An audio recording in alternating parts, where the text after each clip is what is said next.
Hi friends, welcome to our channel. ఈరోజు వచ్చేసి ఎంతో టేస్టీ అయిన చికెన్ కర్రీని ఈజీగా సింపుల్గా ఎలా చేసుకోవాలో చూద్దాము. దానికోసం అయితే నేను కడాయి అయితే పెట్టుకుంటున్నాను. కడాయి వేడి అయిన తర్వాత 1.5 టేబుల్ స్పూన్ దాకా ఆయిల్ అయితే వేసుకోండి.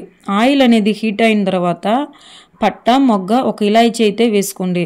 పట్టా మొగ్గ వేయడం వల్ల కూర అనేది మంచి ఫ్లేవర్ వస్తుంది. ఇలా వేసి పట్టా మొగ్గ ఫ్రై అయిన తర్వాత 1 కప్ ఎర్రగడ్డలు, కొంచెం కరివేపాకు, 2 పచ్చిమిర్చి అయితే వేసుకుని బాగా గోల్డెన్ బ్రౌన్ వచ్చేంత వరకు ఫ్రై చేసుకోవాలి.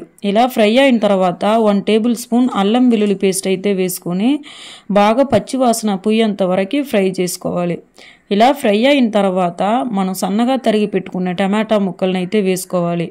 వేసుకొని 1 టేబుల్ స్పూన్ ఉప్పు, 1/4 టేబుల్ స్పూన్ పసుపు అయితే వేసుకొని బాగా ఫ్రై చేసుకొని మూత పెట్టేసుకొని 5 మినిట్స్ పాటు ఉడకనియాలి. ఇలా ఉడకడం వల్ల ఉప్పేసి ఉడకడం వల్ల టమాటా అనేది బాగా తొందరగా మగ్గుతుంది.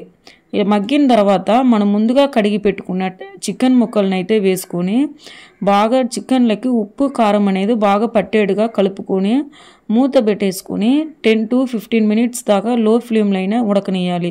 ఉడికిన తర్వాత 1 టేబుల్ స్పూన్ కారము, 1/4 టేబుల్ స్పూన్ గరం మసాలా అయితే వేసుకొని బాగా ఉప్పు కారం అంతా బాగా పట్టేడుగా చికెన్ ముక్కలకి బాగా పట్టేడుగా కలుపుకొని 1 కప్ వాటర్ అయితే వేసుకొని మూత పెట్టేసుకొని 10 మినిట్స్ పాటు ఉడకనియాలి.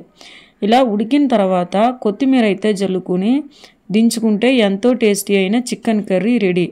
నా వీడియో కనుక నచ్చినట్లయితే లైక్ చేయండి, షేర్ చేయండి, సబ్స్క్రైబ్ అయితే చేసుకోండి. Bye bye.